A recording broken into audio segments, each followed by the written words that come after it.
Шутим? So first, who you are? I'm Moncell Durden. Okay. Where you working? Where am I working? Usually I work at Drexel University in Philadelphia and Wesleyan University in Connecticut. Okay. You're a dancer, right? Yes. What kind of dancing you are dancing? Hip hop, party dances, house, locking. I used to be a b-boy, but no longer. Popping a little, and original jazz dance, and the hustle. And house. Yeah. What is hip hop culture? What is hip hop culture? Yes. That's a loaded question. You will get different answers depending on who you ask. For me, hip hop culture is a subculture, and it's a way of living for a lot of different people. Like I said, you'll find different answers. But for me, it's just a system of expressing yourself through different mediums. And people find out, what they want to do. If they want to dance, they can express themselves that way. If they want to paint. So I think it has a few of the elements of main cultures. And it's just a way for people to communicate. Mm-hmm. Like a system that they follow, like the jazz era. You had the jazz renaissance. There was a way of talking, which was jive talking. There was a style of dance, which was, they didn't call jazz dancing at the time, but it was done to jazz music. There was art forms, there was poets, there was a music. So we're just in a different era as a different group of young people found our music and our language, be it slang or what have you. So it's a system of communication that we found. Hello! I am in the view. Ask me that again and we'll. Continue about hip hop culture. Interestingly enough, it is a culture that was created by kids who were thought to be, disenfranchised or marginalized, but yet these young people came up with a movement that is financially lucrative. People make billions of dollars from this culture. But in the same breath, they'll be like, it's nothing. It's, it doesn't matter. It's not real. There's no foundation. There's no system that that supports a group of people. And I'm like, of course it is. And it's deeper than the money that's made off of it. The deep structure of what hip hop culture is in terms of the music, dance, language goes years back. And it involves cross-culturally these cultures coming together. So dominantly it's black and Latino. But this is a 70s time period. At that time it was dominantly black and Latino. So what is in the deep structure for all the way back to African retention? What is in the deep structure in terms of Latino retention, from whether that's in Cuba, and anywhere in South America, in Martinique, in Haiti, all these places, Dominican Republic, Puerto Rico, the retentions of what's valued there, the mixing of Africans in the South Islands to what came to America, very deep in terms of, the deep structure of what we're seeing. Now, once it got to America, I'll say, you got even more influences, yeah? Because even at that time, Africans were influenced by Spaniards, by French. Then you're influenced by indigenous Indians in Brazil, Native Americans, as they like to say, in America. You're influenced by other islanders, Puerto Ricans, Dominicans, what have you. All of that comes to America. And in America, it's just one big melting pot. So now, throughout time in America, everybody is being influenced from everybody else. Many immigrants came to America, whether they were German, Irish, what have you. So now all these different cultures are mixing. All these different concepts and ideas and similarities. Oh, you do that kind of dance. Well, I do this kind of dance. And people taking and pulling. So as we go through time, we see a lot of movements that people look at and be like, yeah, we have something similar. Because movement is not that far stretched from what everybody else does. We all have the same body. 2 arms, 2 legs, most of us.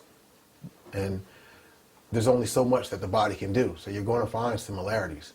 So when you look at what is hip hop culture, you're actually looking at what is the culture of different groups of people and how that has fused together to create this subculture we call hip hop. Because it's expressive of many different things. It is deep rooted in certain concepts, like African. You're going to see a lot of deep structure in African. You're going to see a lot of deep structure in Latin. But it still is influenced and maybe borrows from other ideas from other cultures. Okay. Next question is about dance. So what is hip hop dance? Hip hop dance is just party dancing. Okay, next question, what is party dancing? What is social party dance? Explain it. All right. Well, a social is a party. Back in the day, 1600s, what have you, people went to balls, or they went to a social ball. So it's just a place where people can commune together socially and talk and dance and, enjoy the night. And so at a time period, you would call, I'm going to a social, or I'm going to a ball. We just call it a party. And party dances are dances you do at the party. That's all it is. Whatever it is in that party is whatever you do. Now, hip hop, as a defined movement, relies in certain principles of movement, like any other style of dance. And with hip hop, what is the defining movement is the bounce, because that's what follows the beat. Like in jazz music swings, right? So the movement of jazz swung, like in Lindy Hop. Lindy Hop is a movement that swings out because the music swings. Hip hop is a music that bounces. It's real heavy bass, boom, boom, and it's really the boom cat, boom, cat, right? So we move in that way. And when you break down the dance as a technique, if you will, it is in the bounces. There are like 4 particular bounces that you usually see in any party dance. And you learn that, and then there's certain gestures in terms of like your neck is kind of a bounce, or the chest. And that's pretty much what you have in the dance. Now, any party dance is either 2 steps or 4 steps. So something that's a party dance could be like 1, 2, 1, 2, or 1, 2, 3, 4, 1, 2, 3, 4. Anything more than that is a routine. So when you learn most of the party dances, you'll see that it's just 1, 2, and repeat. 1, 2, 1, 2. That's all you're doing. Or like I said, 4. So again, when you talk about what is hip hop dance, it's a dance style that accompanies hip hop music. It's done to hip hop music. And it's by that community standard, this is what it is. Like this community says, this is the hip hop music, this is hip hop dancing. Well, what are party dances? The dances that anybody make up to a song, and how it becomes a dance is if I do a step and everybody sees me do the step, and I get a friend of mine and now he's doing the step, and then 2 and 3 other people start doing the step, and then everybody starts doing, well, that's a dance. If everybody's not doing it, then it's just a dance that I do. It's my dance. But once you get everybody in the community doing it, and it's like, this is the name of it, then everybody's like, yeah, this is the Bart Simpson. We're all doing the Bart Simpson. And that's how dances get created. It's like once you get someone else doing it, and that's the name of it, and you see how does this dance work, then you can say, all right, well, this is a hip-hop dance, this is the name of the dance, and this is the technique and the movement principle of the dance. So then you can begin to teach it. Because without that, without structuring the whatever the dance is, you can't teach it to anybody because it's just your own way of moving. but you have to break down how you move in order for somebody else to do it. You understand? So then you've created a dance. And for hip hop, it's very easy because as far as party dances, anybody can create a party dance. Now, in hip hop culture, we have two distinct dances. We have party dances and we have b-boying. There's a lot of argument and debate about, which one belongs or which one came before or after. But for the most part, I think people will agree that when it comes to hip hop dance, it's b-boying and it's party dances. So I can explain why if you want, but Explain. Well, the argument is this. B-boying is thought to be created around 73, right? And you have three different movements that are coming together to create a whole movement of b-boy culture. Floor rocking, top rocking, and up rocking. These are your main three things in terms of a complete movement that people are doing, which from my understanding from the elders, they weren't all together at one time. They ended up coming together. But you have that going on in the 70s. And depending on how people look at it, hip-hop music didn't exist in the 70s. The first record that people want to say got airplay was Sugar Hill Gang in 79. The first record to actually go on the air that was a hip-hop record or had rapping in it was by the Fatback Band the same year, 1 week before. But it just didn't get the same radio play that Sugar Hill got. Now, as far as us agreeing that this is hip-hop culture, that didn't happen until the early 80s. I still haven't heard Bam come out and say, yeah, it was 81. Most people say 81, 82. Bam did an interview for one of the Village magazines, and in that he said this is hip-hop culture. A lot of people arguing, like I said, I haven't heard Bam clear up the argument, but most people will say it's somewhere in between 81 and 85, we started calling it hip-hop culture. And the argument for the party dancers is in b-boying, at that era, the DJs played many different kinds of music. They played rock music, they played soft rock, they played electro, a lot of European cuts. They played, some R&B and soul and funk records, and that's what b-boys got down to. I mean, Kraftwerk is one of the biggest records that was a huge party record for b-boys in the 70s. And it's electro. And you listen to it now and be like, y'all dance to that? Like, really? Y'all dance to Kraftwerk? And that was the hit record for b-boy, so they say.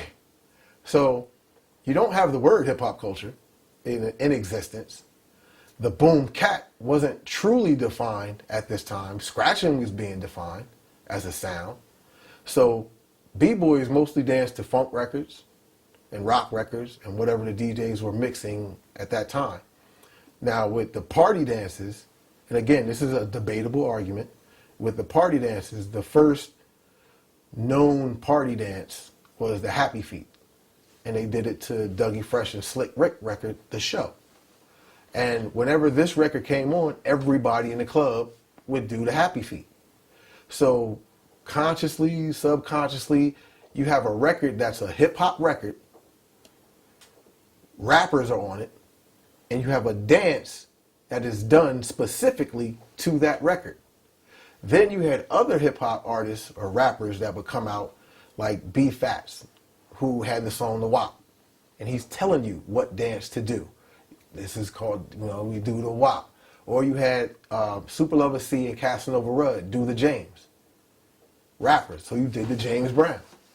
There wasn't too many B-boy records that came out and said, do the up rock, do the backspin, do the headspin. You didn't get that. You just danced the funk records. So a lot of the argument is like, well, now the party dances are done specifically to rap records. Now, once we considered hip-hop music, we had a lot of sampling. A lot of DJs, a lot of MCs sampled a lot of James Brown stuff. So, of course, if B-boys were already getting down to James and just the breaks of records, And now rappers are sampling funk records like James. B-boys can still get down, which is why you'll see Rakim comes on Know the Ledge, or B-boy jumps down because it has that drive. And some of the other earlier rap records that have that drive.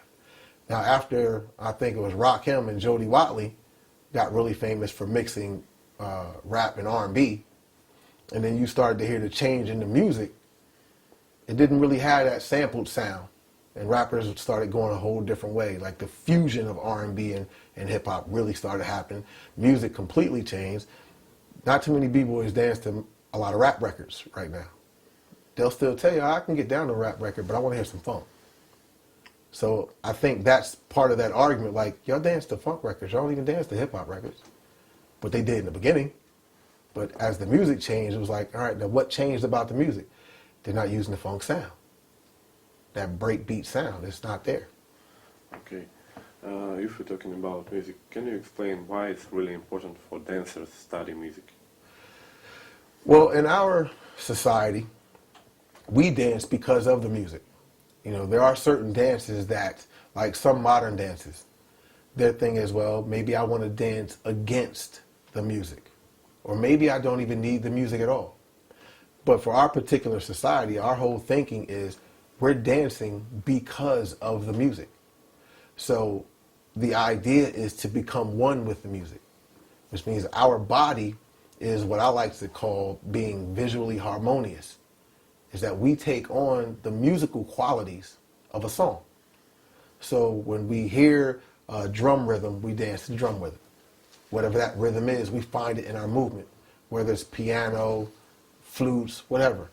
And if you're going to do that, it's very important to understand the ideology behind why and how we listen to music and dance to music. So you get a lot of dancers come in from a different perspective or maybe a different culture, and it's like, well, in our culture, we don't dance to music like that. Or we dance to this type of sound or this type of rhythm, or we use our body this way. What you find oftentimes in black and Latino communities is a certain understanding of how we're moving. Like the young kids, or the kids that I had, or friends I grew up with, the Latino kids, they grew up, parents were showing them salsa, rumba, merengue, pachanga, all this stuff. I even though I had a lot of Latin friends, I grew up in a pretty much predominant black community, so we were doing all the social party dances you normally found in the black community. So you have these understandings, but they're still, you know, very similar in terms of culture. A lot of things are pretty much the same, even though they're different. And that coming up together, so when people come into hip-hop, we're like, yo, the music is very important. How we interpret the music is very important. Yes, it's open to interpretation, so I don't want to be confusing, but when you're dancing, it's not just time, but it's the rhythm inside that time and how you use the accents. So if the drum accents, your movement accents. If there's a riff in the piano, your movement riffs. If there's a horn and it's sustained, then your movement might be sustained. And then you come back, and so we're jumping around all these different rhythms. And the better dancer is the dancer that can understand music and has a vocabulary to move with. Because then that's when you see that cohesion happen, where the body and the music comes together, and you hear what you're seeing. Excuse me?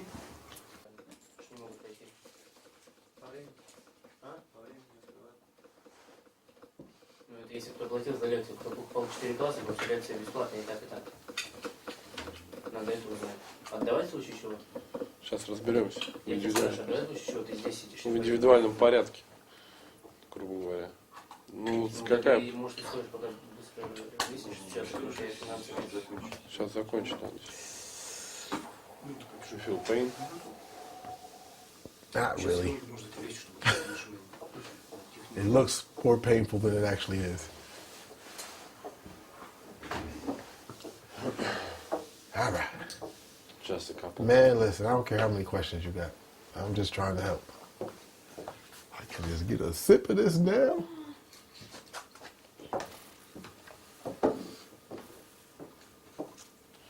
Yeah.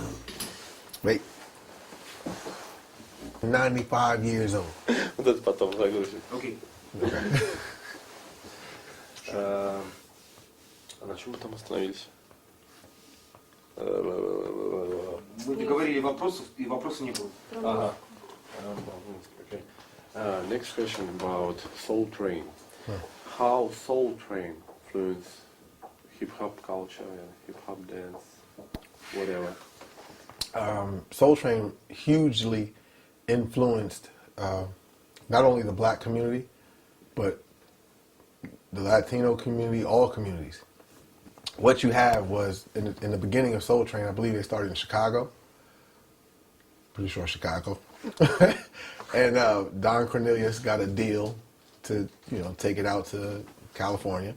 He got syndicated because there were many dance shows out at that time, all over. There, the Buddy Dean show in Baltimore. I can't think of this gentleman's name at the time. I can't think of his name. But there was one in Delaware. And in Philadelphia, you had American Bandstand. Now, American Bandstand was predominantly white. One weekend out of a month, I believe, they would allow black dancers to come on. Other than that, it was an all-white show. And it was in the middle of the black community. So the show just across the river in Delaware was an all-black TV show, but it wasn't syndicated. So you only saw it in Delaware. American Bandstand was syndicated. So everybody in America, when they wanted to see what the new dance was, you usually go to young people because young people are always hip and in fashion. They know what's going on. So that's what they tuned into. Now, when Soul Train got syndicated, a few things happened. People in America got a view into not only how black people were dancing, but how they communicated with one another through dance, how they dressed, how they fashioned one another in terms of speech, how their fashion was all together. So now everybody can see this, plus they're seeing like what the new dance is or what we think the new dance is. So that was a huge influence because you're getting a positive look into a group of people who are not thought to be positive. You have very few influences for the black community that show them in a good space. We're talking about coming out of the jazz era where most of the movies, you only saw black people as servants or butlers, something like that, to coming into Sidney Poitier, who is now starring opposite a white actor, who is starring in, romantic scenes. James Earl Jones and Raquel Welch are starring in romantic scenes, which was very scandalous because now, Sidney Poitier is just in the movie. James Earl Jones they're in the bed. So this, it was very scandalous at this time. And then in the 70s, you have many sitcoms that are popping up. That's My Mama, What's Happening. I can't even think of some of the other ones that came out, but Good Times and the Jeffersons and all this stuff. And a lot of it, like Good Times. Good Times, but they live in a rundown community. People are getting robbed. It's rough. People are out of work, but it's good times. So it's like, this is the viewpoint that most Americans have of what's going on in the black community. Now here's a TV show that's showing it in a different light. So, which is very influential to a lot of people. So now what becomes popular, just like American Bandstand, what is now popular music on American Bandstand, everybody in America is like, oh, that's it. Now we got that with a black station showing all these black people like, oh, it's cool to be like, give yourself 5 and all that. And remember at the time, you talking about giving yourself 5, nobody did that but black people. And they took it to the extreme where it was like, give me 5. On the black hand side. So you would smack and then do this. So it's like all these different symbols of how to do what they call power shakes, where you see in the lockers, where lockers get all these crazy shakes and all that. People did that just regular society, and now this is being shown on television. So what might be exclusive or inclusive, somebody might say, as to what's happening in the black community, now it's being shown on television. You have Man, I always get the names messed up, but I know it's I want to say Tommy Smith and Carlos something, and I should be slapped for not having their names right. But the two gentlemen in the 1968 Olympics who raised their fist at the Olympics and got shunned after the Olympics because this was a symbol of black power, and this went from a political symbol to a social symbol that said, what's going on? But it's still, the clenched fist was always a thing of like black power. So, and it's just like a way to show like pride. So now, even on Soul Train, you see Don Campbell in 1971 when they're off camera and Don's walking around, he's talking, what's going on? And you see that, and it's like, if this is the movement that people are seeing even while the show is taping, now they're seeing this a symbol of that. To even having, you know, again, when you're talking about the doo-wop era, and I know I seem like I'm jumping around, but it all comes back to the influence of Soul Train. The doo-wop era where people were processed, like Al Sharpton still wears a process. James Brown used to have his hair processed. Well, when James Brown changed the process to become a part of the black struggle movement, the black power movement, and he started wearing his hair natural, and the fro got popular, and he made a song, How You Gonna Get Respect, Haven't Cut Your Process Yet. So it's like, stop putting a conch in your hair and straightening it and wear a natural afro. Now everybody on Soul Train is wearing afros. And now everybody that's watching Soul Train in America is like, that's the style. That's the new thing. So we're looking at Soul Train for what's the new music? Because now everybody can see it. What's the new style of dress? What's the new dance that people are doing? What's the new hairstyle? And maybe not everyone did it, but you get a large group of people who were like heavily influenced by that, because every Saturday morning, you right in front of that TV come 12 o'clock and it's like, Soul Train's on. And you see what the new dance, as soon as you see it, you're like, I'm going to the party tonight and I'm doing that dance I just saw.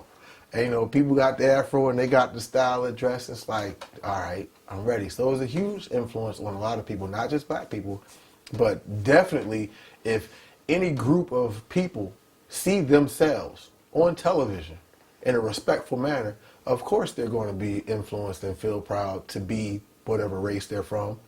And like, I'm rocking that. That's my people right there. That's how we getting down right now. I'm with it. So again, it didn't just influence us, it influenced everybody got to see it, and what everybody saw was how black people were communicating. Okay.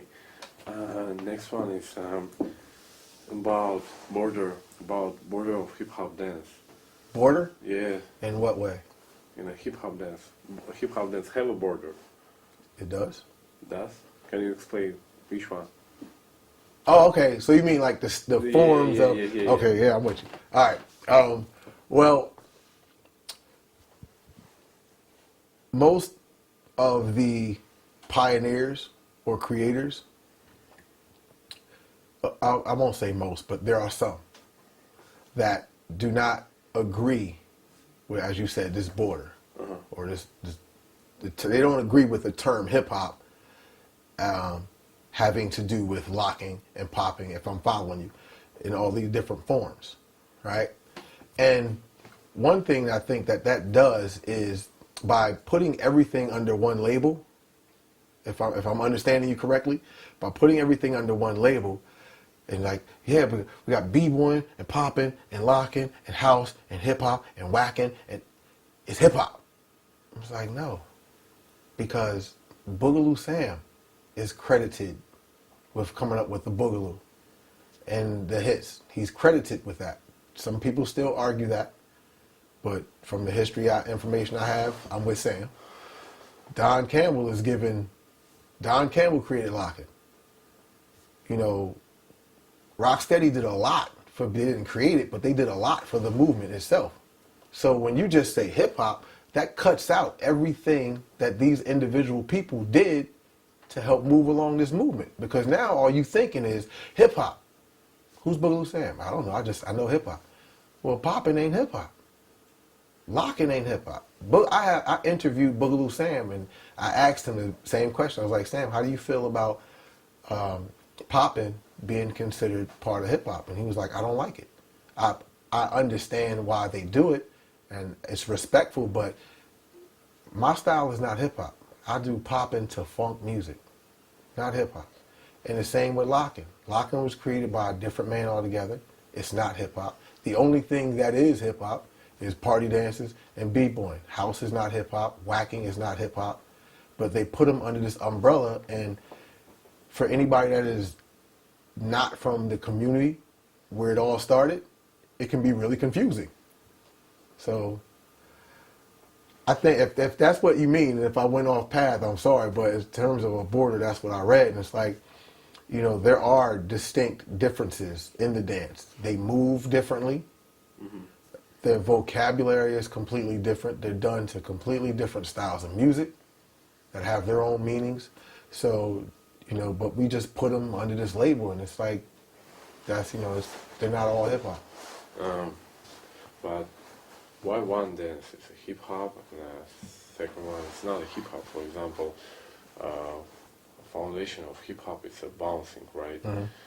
But a lot French people, for example, dancing with no bounce. But is it still hip hop or no? Well, now we're talking about cultural lensing, cultural perspectives, mm-hmm. right? So for our culture, coming out of America and what we mean, and it started there. So it's like, this is what it is. You bounce in hip hop. So in our perspective, we look at it first like, that ain't hip hop. Just where's the bounce? Now they might have a different perspective. It's really hard to say who's right or who's wrong, but I think you can possibly say who's right or who's wrong in this sense.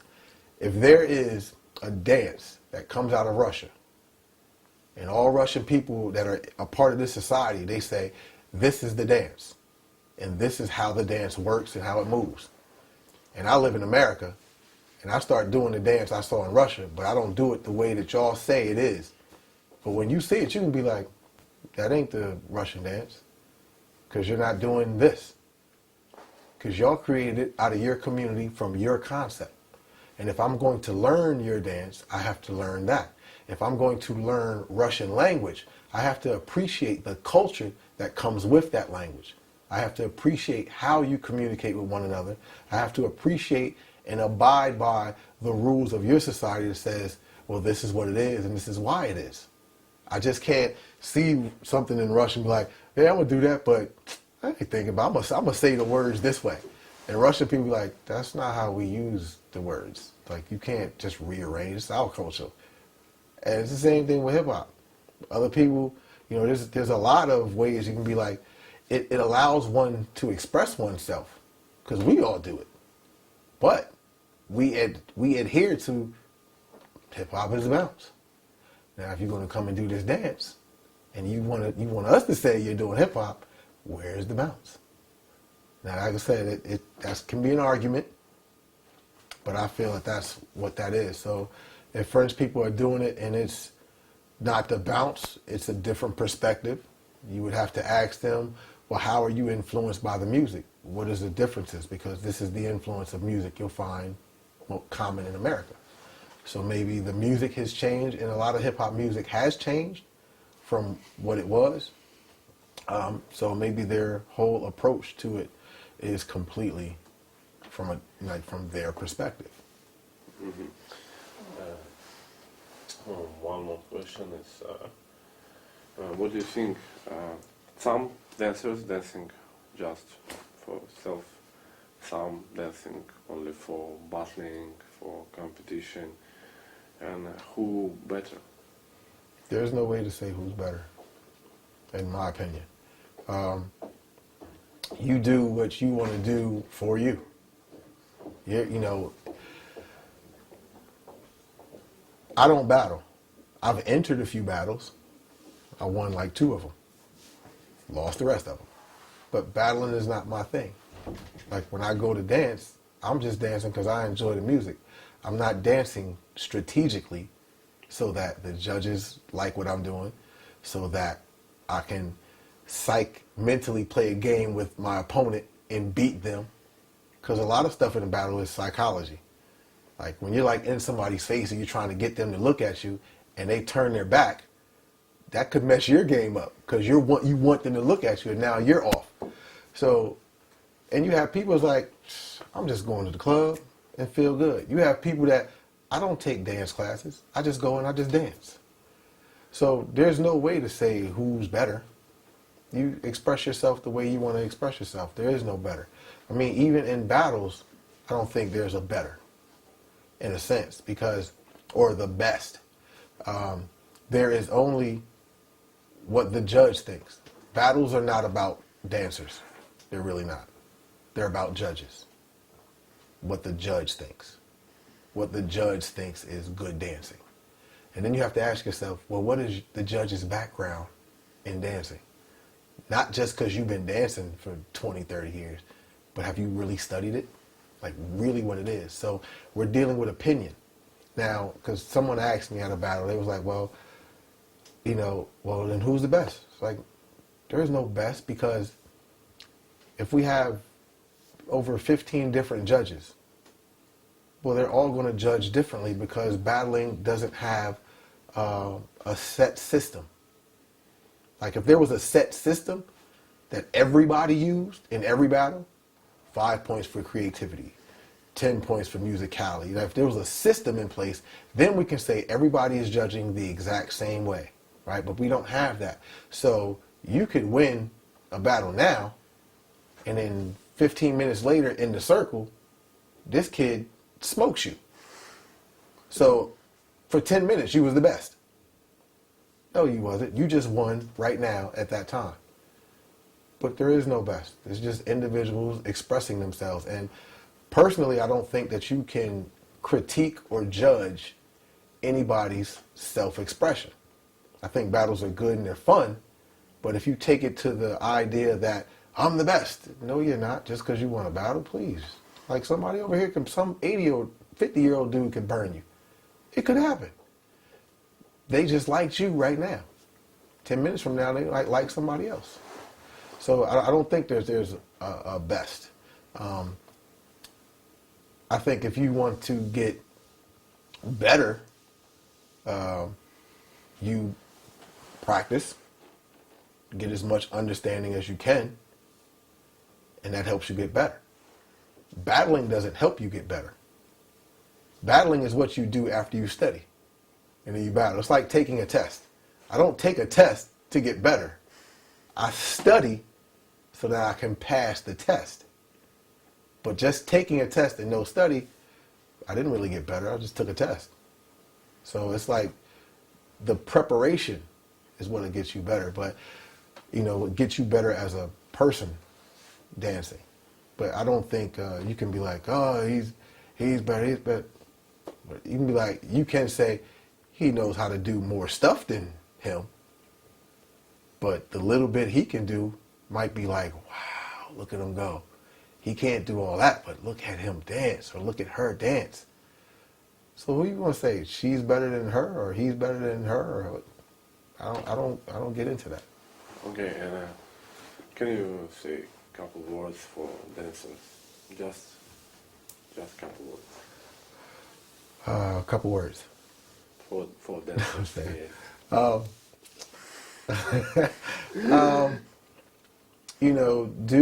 If you like to dance and you find that you can express yourself through dance, learn as much about whatever dance style influences you as you can learn. Take different classes in whatever that form of dancing is, because you're going to learn different things from different teachers. Make sure you are learning something, though. Learn about what the dance is, what the history of the dance is. Learn about the music that is used to accompany the dance. Learn the structure of music. Learn how it plays together. Ask yourself, why are you dancing? Do you want to dance for personal enjoyment? Do you want to perform? Do you just want to go to the club? Like, is it an ego thing? Like, why are you dancing is first. And then as you're taking class, take notes on what you're learning and how you are improving ask questions, ask questions, ask questions.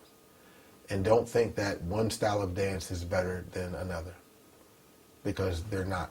All dances, it's just different cultures, different perspectives, different aesthetic value that societies have on dance. It doesn't mean one is better than the other. It just means you value this and we value this. It's just different. But you get down and we get down. So just really extract the ego, humble yourself, and truly learn the craft. Pay respect to what came before you, because there would be no you. And, you know, I always tell people to, I think what we must do in any society is to acknowledge our past and our present to secure a future. So if you're going to be a dancer, acknowledge the past in the now so we can take it on to the next. But, you know, learn and study and have a good time. Yeah. Thank you.